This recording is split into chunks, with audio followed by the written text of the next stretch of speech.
Hello, how are you?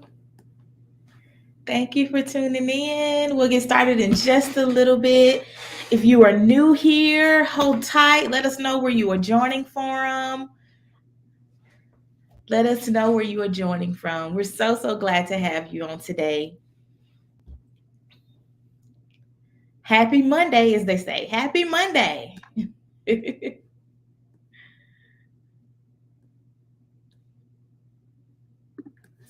I think I got everything working good. Hello.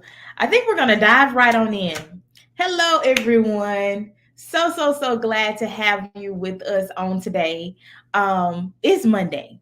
Y'all, we made it through a weekend and we're here. So let us know where you are from. If you are in the building, well, I mean, if you're here, hit the share button, tag somebody on in that you know could really use the topic that we're talking about today. Today we're talking about trauma and inner vows. Like, y'all, we talked about inner vows maybe a few weeks ago. I think it was. We talked about inner vows a little bit, and I got messages, and I was like, okay, well, let me go back and talk about inner vows a little bit more, because people had questions. People had so many questions about inner vows, and so I was like, okay, well, last week we talked about complex trauma, and we left off Friday. I was trying to leave off Friday on a good note. Okay, I really was. I was trying to leave off Friday on a good note. But we talk about hard topics over here, so hey, we can't be leaving stuff on the table that need to be said. Okay, if it need to be said, then we typically go ahead on and say it. Okay, so Friday we left off talking about trauma and resilience. And from that, sorry, you may hear my dog in the background. But from that trauma and resilience, we kind of gather, or we left off with whether or not the trauma is actually your response of trauma. Is it actually resilience? Because resilience is just how you bounce back from hard things. This resilience is how you bounce back from hard things. So is your bouncing back, is it actually resilient, or is it still a trauma response? So if you did not catch us last Friday, well, this past Friday, when we talked about trauma and resilience, you want to go back and check that. You want to go back and catch that, because sometimes what we think is resilience, we done made it and we successful and we working hard and we got this and we got that.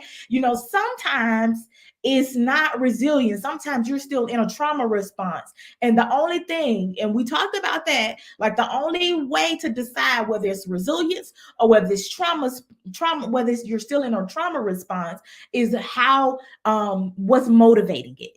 What is the driving factor behind it? Is it still I'm trying to prove a point, or I'm working this hard because I don't ever want to be poor again, or I don't ever want to be back there? That whatever the trauma was or whatever the experience was surrounding it, I don't ever want to be back there again.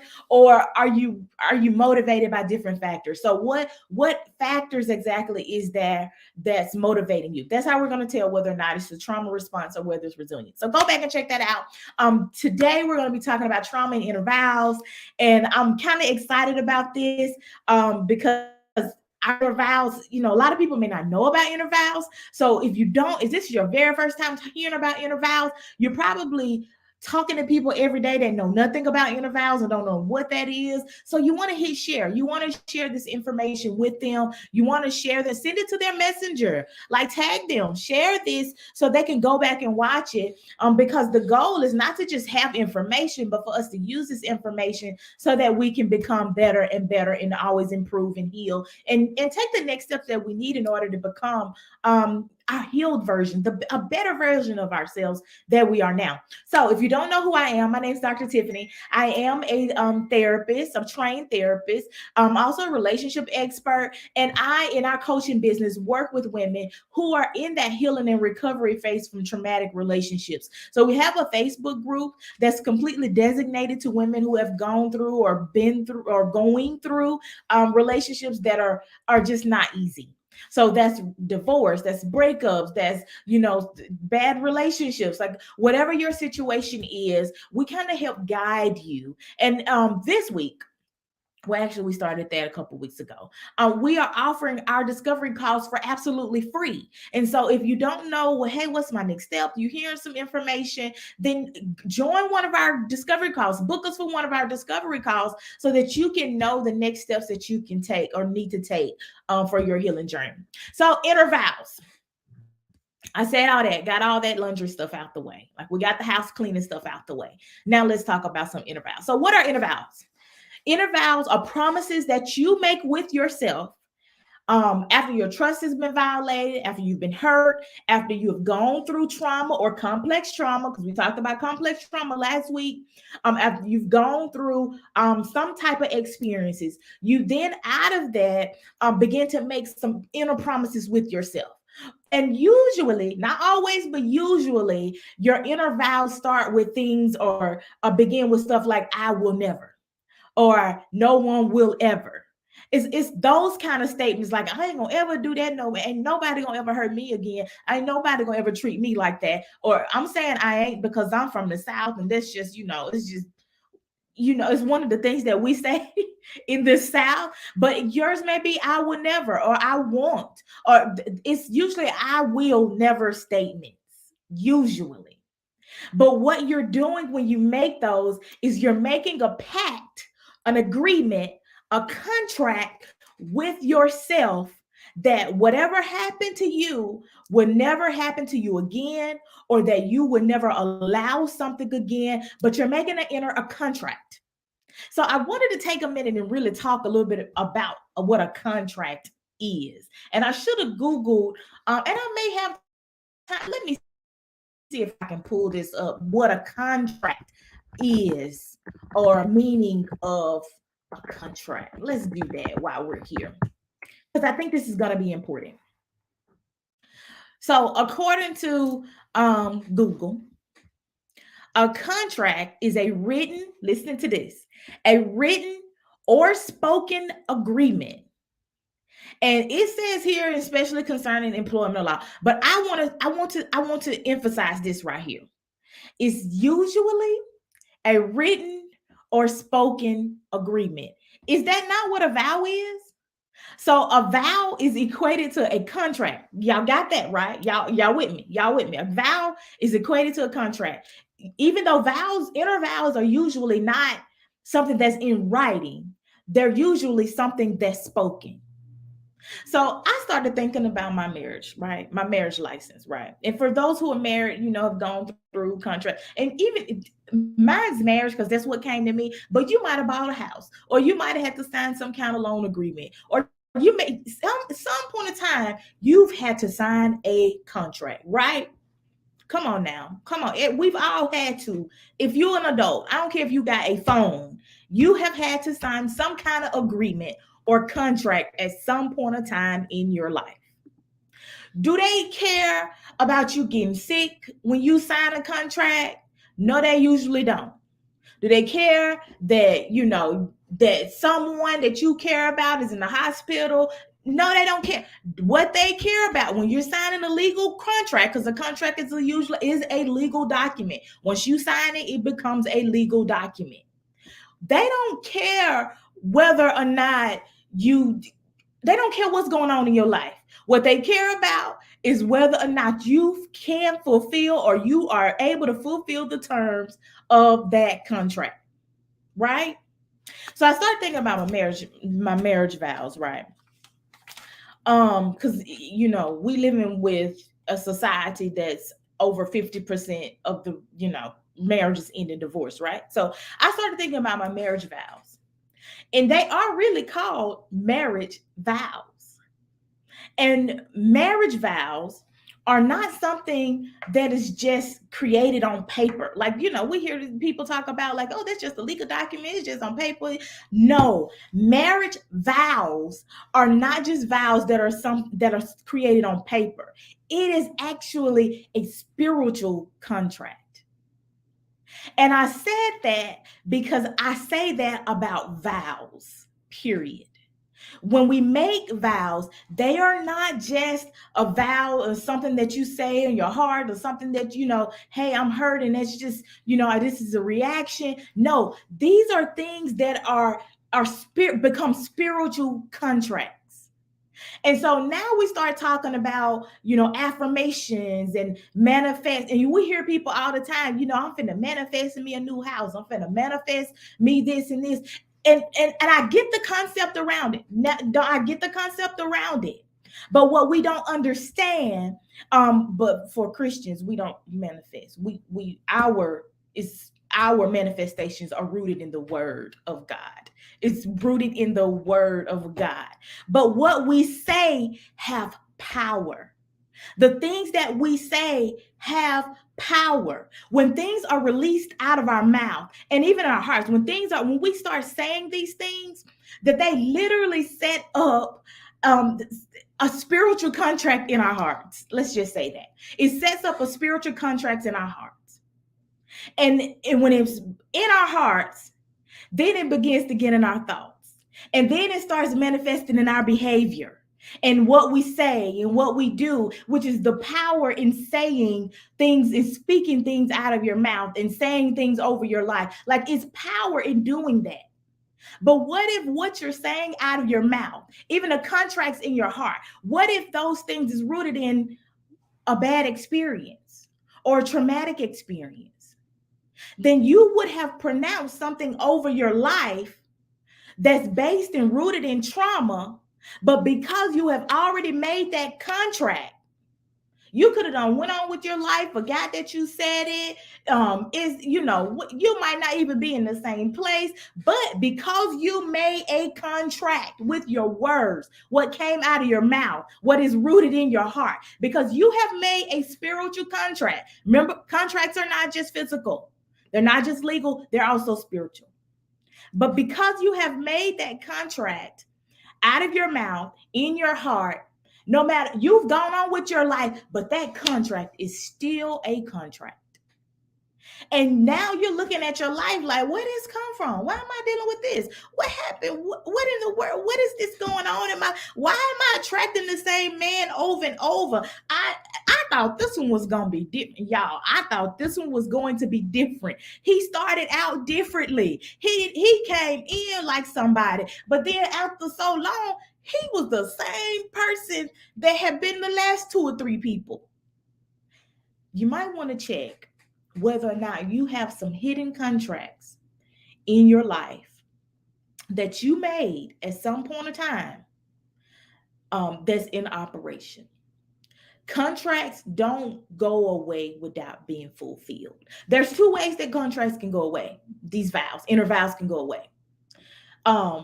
Is one, fulfilling them.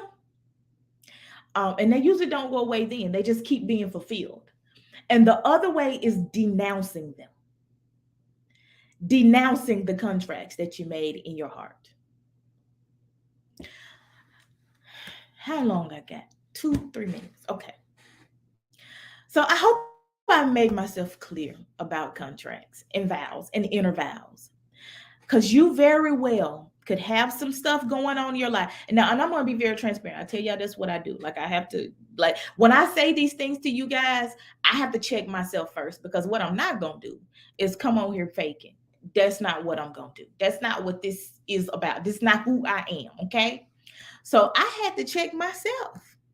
I literally had to check myself. I'm like, okay, well, Lord, are there some vows, inner vows that I have that I'm still, that are still in operation in my life that I hadn't really dealt with? Like, I'm thinking to myself, like, because that's what we should do, right? Like, when we hear this stuff, like, we don't just, turn it off. You can turn it off and, you can go about your business. You can do that.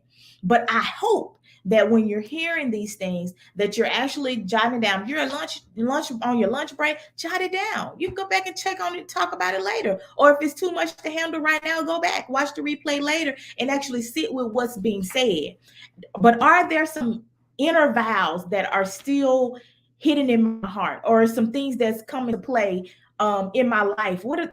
Are there some cycles that's in operation that may be connected to some inner vows that I made when I was 5 or when I was 7 or 14 or 13. So I had to sit down, and I did. I sat down and just really evaluated my life. Like, are there some things that I'm just, still in operation? And here's what came to my mind. Y'all, this is just a moment. I'm just, let me have a moment, okay? Since I'm having a moment. Like I told you, I can't, like, it hit me first, so I have to be transparent. So I'm sitting there just thinking, planning, what I'm gonna, what we're gonna talk about and how it's gonna go, which it hadn't gone no way of what I hadn't even looked at my notes the whole time, y'all. I think one time at the beginning I looked at my notes, so I just been kind of flowing. So I was sitting there planning, and I thought of, woo, y'all, help me. I thought about this that came to my mind because I was thinking about vows, my marriage vows, right? That I grew up good. Like my mom was good, but I didn't grow up with my biological mother. I think I've shared that sometimes. But the times that I could remember seeing my biological mom when I was young or child, it was always at times when after she had been abused by men. And so I started thinking, okay, am I carrying some inner vows? As a child, nobody wants to see their parent hurt. Even though I didn't really have a bond with her, I knew that was my mother and I loved her. And nobody wants to see their parent mistreated and going through. Nobody wants to see, you shouldn't want to see anybody like that. And I began to think, I had literally had a vow, and I didn't realize this until I was sitting down thinking about it. I literally back then created a vow of, I'm not going to let anybody treat me bad. I'm not going to let anybody mistreat me. And I started looking at like the evidence of that in my life, and how, and I do, like, I'm an advocate for people. I can't stand to see people mistreated. Like, that's, you want to get me? Like, is let me see somebody mistreated or being treated unfairly. Like, that touches a spot in me. But I didn't realize that was connected to a vow. Y'all, that was connected to a vow that I had made when I was a little child. And I could see that, like, in relationships that I had been in, and when I felt like I was mistreated, and how I'm like, not me. Like, what you not gonna do is, is what you're not gonna do is mistreat me, and what I'm not gonna do is sit around and let you. Like, I begin to see the evidence of that throughout my life, and how the vow that I created, and I literally had to say, God, and this is my conversation with the Lord. So, I literally had to say, no, I don't want to continue that pattern.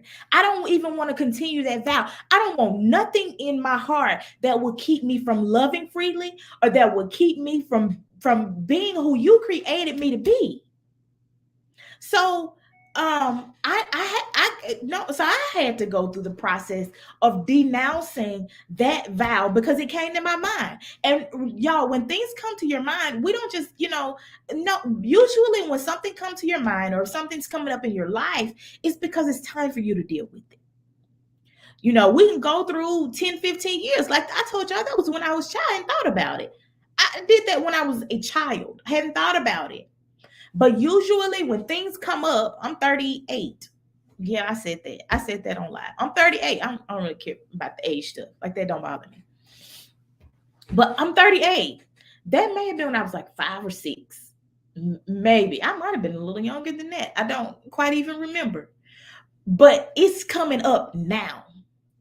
And that's because when things are, like, when you're ready to deal with it, it's something about it that the Lord is like, okay, let me give this to Tiffany now, so that she can deal with it, because where she is going, she can't carry that. She's got, you're gonna be mistreated, and then you're gonna wonder why you still going around these same walls. I'm talking about me now. Why are you still going around these same circles and being mistreated? Because I've had many instances, and they've been different. I mean, not just relationships, but in jobs, and and things where I've been discriminated against. Like, I've been mistreated several times. I've seen people mistreated, several times that have been very close to me. Some of that's probably the reason why I became a therapist. And it is. It's the great basis of my business. I do not like to see people being mistreated. But I also realize that sometimes we can partner with the mistreatment. We can for help. It's almost like because we are hurt and we have pains and things that have been undealt with, we can almost set our lives up to not do good, to not be well, to not be treated well, to not be loved well. So yeah, I hope I've done my due diligence or due justice at explaining inner vows and the spiritual aspect of inner vows, because your words literally can create life or death. Your words can create life or death. And just saying them is not enough. Sometimes we have to go back and start tearing down some stuff that we created with them very same words, whether those words were your thoughts or whether those words came out of your mouth. So I hope I've done my due diligence. As always, let me check the comments. If anyone should have any comments at any point in time, because I know some of this stuff can be kind of heavy, y'all. Let's just be honest. It can be kind of heavy. It can, provoke you to think. So at any point, if anyone have any questions or comments or feedback, let us know. Book a discovery call with us. Let us figure out how we can help you or how we can get you to partner with somebody who can help you. I love y'all so, so, so much. If you need me, I am here. I hope you have a fantastic Monday. And join us back tomorrow as we continue to tackle hard life topics with simple solutions. Have a wonderful day. Bye, guys.